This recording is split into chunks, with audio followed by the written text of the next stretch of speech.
Betiache está aqui comigo, consultor dos direitos da criança, que tem, inclusive, um livro, né? Sim. De sua autoria, um livro, e que retrata muito bem. Eu mostrei uma foto aqui, vou mostrar para vocês, mas eu mostrei um para ele. Falei assim: olha a foto, olha essa foto aqui, gente. Olha que forte. É a pior essa forma de violência. É a que massacra profundamente e sem uma previsão de, posso usar a palavra cura emocional, dos reflexos de ter sofrido violência. É a pior forma de violência contra crianças e adolescentes.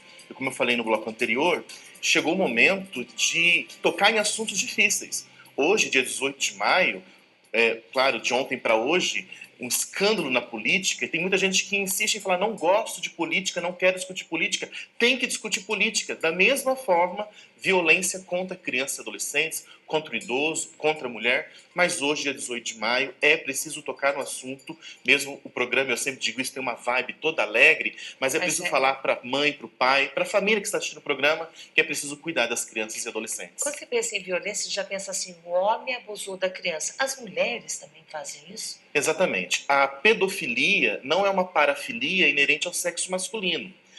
Se bem que os números mostram um número muito maior de denúncias do sexo masculino contra crianças e adolescentes, mesmo sexo ou sexo oposto.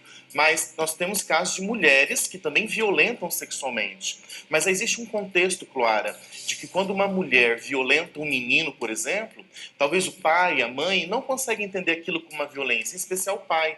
Talvez vê aquilo como uma iniciação sexual. Só que se aconteceu em idade precoce, em especial com 14 anos de idade incompleto, isso tem um nome, é um tipo penal: estupro de vulnerável. Há um crime aí. Por isso é subnotificado. Muitas vezes a denúncia não acontece porque as pessoas veem isso como cultural. É o menino que começou logo sua sexualidade na infância. Tá. Outra coisa que eu quero te perguntar: existe a violência sem o toque?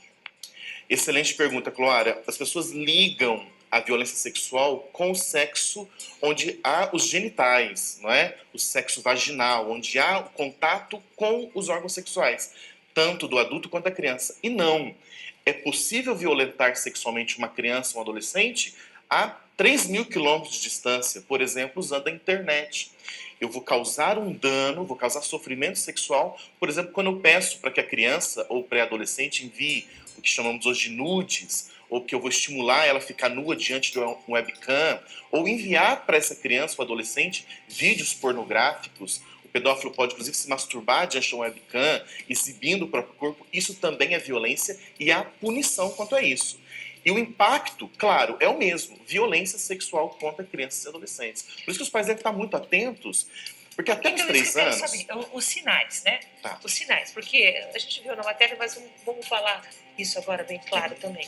Eu começo a observar o que a criança fica desse jeitinho aqui, acuadinha. Fica. Ela é como que observa assim. E outra coisa, vou jogar duas perguntas para você. As pessoas são mais pessoas próximas da criança, próximas dos familiares? Havia um tempo onde falava-se para os filhos, né, cuidado com o estranho. Claro, vamos continuar falando isso para os filhos, mas os números mostram que quem violenta, como a reportagem bem mostrou, é quem está muito próximo. O genitor, o pai, o irmão mais velho, os primos, os tios, os vizinhos. A criança tem ligação com quem violenta. E a primeira coisa que acontece é a mudança no comportamento. Antes de um indicador físico, como a criança apresentar uma doença sexualmente transmissível, ou um sangramento, dor ao andar, dor ao fazer xixi, né?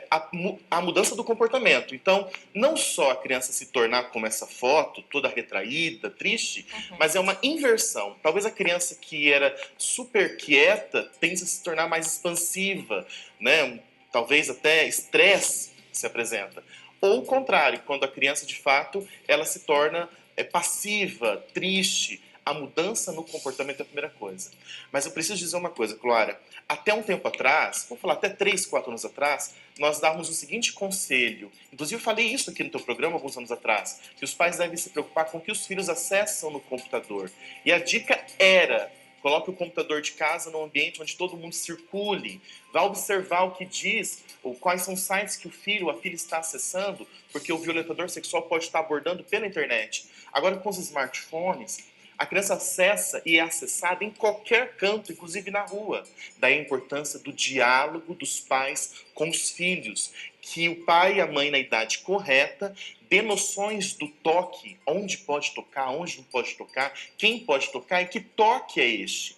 Porque a mãe vai fazer a higiene, por exemplo, do filho, isso não pode ser confundido com uma violência sexual. Agora, é possível alguém tocar nesse sentido e ter um caráter sexual que ele mesmo toque. É preciso cuidar. Esse livro aqui também é muito bom, O Segredo da Tartanina. Tartanina. Tartanina. Muitos educadores me buscam qual material tenho para falar sobre violência sexual com crianças. E é um tema muito difícil, porque a fala, quando é feita de forma despreparada, pode inclusive gerar violência contra a criança. E esse livro, que você pode adquirir pela internet, tem inclusive um site muito bonito, O Segredo de Tartanina, ele traz da questão da violência sexual de uma forma muito bacana para falar o educador com crianças. São 3 psicólogas, foi lançado esse livro aqui alguns anos atrás, em Londrina, eu tenho ele autografado inclusive, e ele mostra com essas imagens bem lúdica aqui, a questão da violência sexual. Lê pra mim ali, ó, que ele fala, né? Aqui, ó, o povo tá falando. Ele tá falando. Venha lá em casa, vou te mostrar quantos brinquedos interessantes eu tenho para dar às crianças. É a abordagem, que pode ser pessoalmente a criança, ou pode ser inclusive pela internet. O violentador ele vai buscar a vítima, e essa vítima pode estar em qualquer lugar, claro, independente de classe social, de grau de instrução. Toda casa é possível acontecer. Por isso que é importante tocar no assunto, falar sobre isso. Não só entre os técnicos. Por muito tempo a gente discutia esse assunto com psicólogos, assistentes sociais, conselheiros tutelares. Hoje é preciso falar para a dona de casa, para a mãe, para o pai. Olha para o seu filho, mantenha o diálogo aberto, verifique o comportamento dele, se é possível, verifique o que ele está vendo no smartphone, quais sites ele está acessando.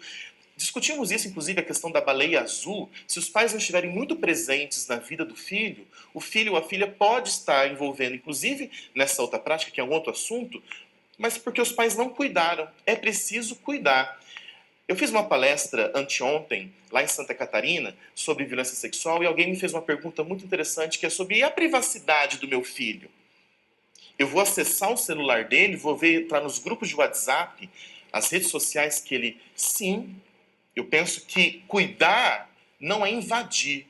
Por isso que o diálogo é importante, mas eu preciso cuidar. Vou abrir o computador, vou abrir o smartphone e vou cuidar. Porque se eu não cuido, essa criança ou esse pré-adolescente ou esse adolescente está exposto a muitas formas de violência. Se você contar isso para alguém, algo ruim pode lhe acontecer. A pessoa, daí toda a história que eu adorei esse livro aqui. Porque eles ficam assim, né? Se você contar, vai acontecer isso com teu pai, com a tua mãe, com você.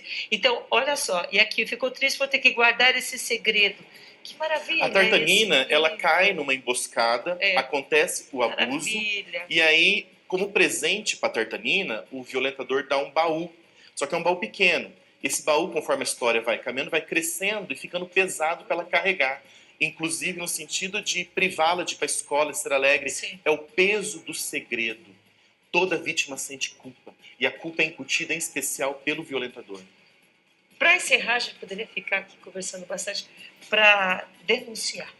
Claro, nada dessa conversa teria sentido se as pessoas em casa não se sensibilizarem em fazer a denúncia. Na reportagem falou da delegacia, mas se você não quiser a delegacia, você procure o conselho tutelar. Não, você não quer o conselho tutelar? Diz que 100, 100 de qualquer telefone, você não precisa identificar. Havendo suspeita ou confirmação, não precisa ter certeza, basta ter suspeita. Denuncie, diz que 100.